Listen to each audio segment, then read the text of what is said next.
In this eye-opening video, witness the shocking moment when an entitled man humiliates a beggar, only to face unexpected consequences that leave him regretting his actions.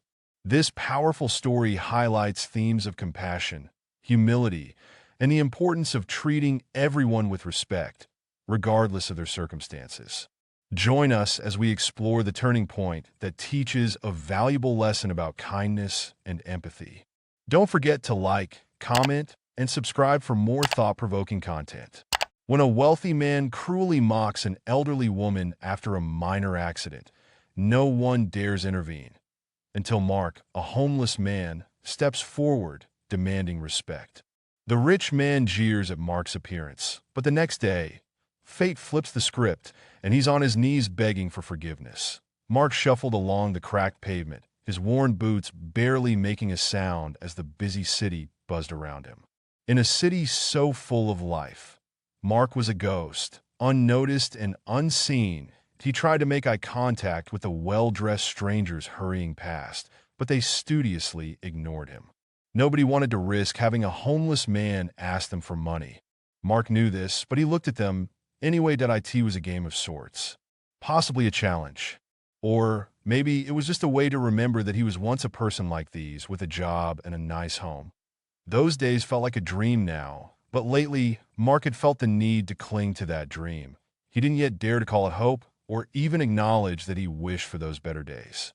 That hurt too much and brought up old wounds. Mark liked to wonder where he would be if life hadn't kicked him into the gutter. Would he be a department head? Or perhaps even CEO? He chuckled at that thought. But his laughter died as a sharp voice cut through the usual hum of traffic and chatter.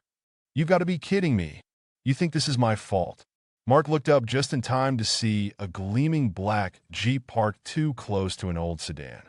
The driver, a man in his 30s wearing an expensive suit, was towering over an elderly woman. She cowed before him, her face a picture of confusion and distress. "Because it is, sir," the elderly woman said, her voice trembling. "It was you who backed into me." The man with the suit scoffed. "You shouldn't even be allowed on the road at your age. How did you even get a license? They just hand those out now." A small crowd had gathered, but no one stepped forward.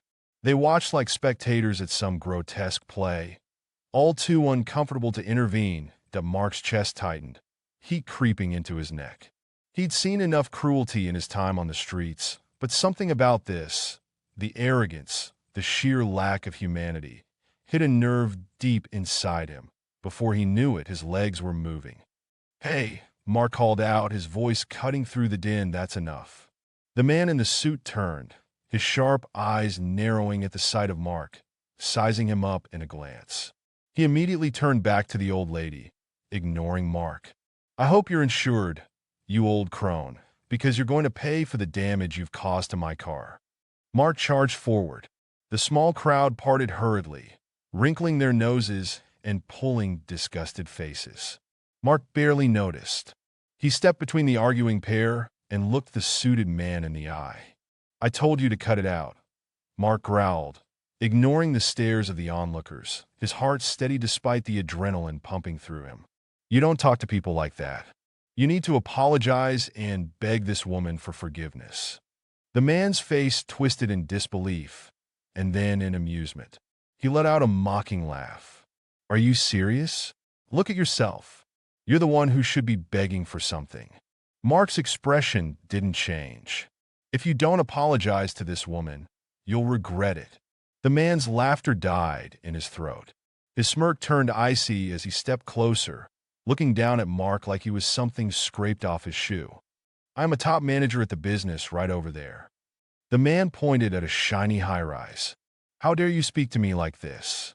You'll be the one begging for forgiveness by the end of this day, you filthy rat." Mark's eyes didn't waver. "No," he said quietly. "I won't." The elderly woman, who had been standing by silently, suddenly stepped forward. "Please, there's no need for this. He's not worth it, and you've done more than enough." She reached into her purse. "Let me buy you something. Tea, maybe a sandwich?" "Yeah. Why don't you and Granny go drink tea together?" the man in the suit cut in. I'm done with this. The man climbed back into his Jeep and revved the engine before speeding off, leaving Mark and the elderly lady standing on the sidewalk. The crowd began to disperse, murmuring amongst themselves. "Sir," the elderly woman gently touched Mark's arm. "What can I get for you?" Mark stared down at her hand and shook his head, stepping back. "Nothing, ma'am. I'm all right. I couldn't take anything from you." She smiled, the warmth of it piercing the chill around them. "You're a good man," she said softly, before walking away. Mark watched her disappear into the flow of people, the moment settling like a stone in his chest. She'd touched him. He swore he could still feel the gentle pressure of her hand on his ARM. That IT had been so long since he felt a kind touch. It made his chest ache as he turned away and ventured on through the crowds of people who never saw him. The next morning, Mark found himself in the same area, sitting on a park bench, the events of the previous day swirling in his mind. But it wasn't the jerk in the suit that stuck with him. It was the elderly lady's quiet dignity and kindness. She reminded him of someone, his mother, maybe, or the people he once tried to help before his own life had crumbled. Familiar darkness clouded his thoughts as Mark recalled the years he'd spent in prison. He'd been framed for a crime he didn't commit, money laundering of all things, by colleagues who had used him as a scapegoat. Mark had lost everything: his job, his reputation, his home. Even after his name was cleared, society wasn't ready to let him back in. Truth be told, he hadn't been ready either. Lost in thought, he barely noticed the familiar figure walking toward him. It was the jerk in the suit, but this time the arrogance was gone, replaced by something else entirely. Panic. Desperation. The man approached slowly, stopping just in front of Mark before falling to his knees. "Please," the man whispered, his voice trembling. "Please forgive me. I need you to forgive me."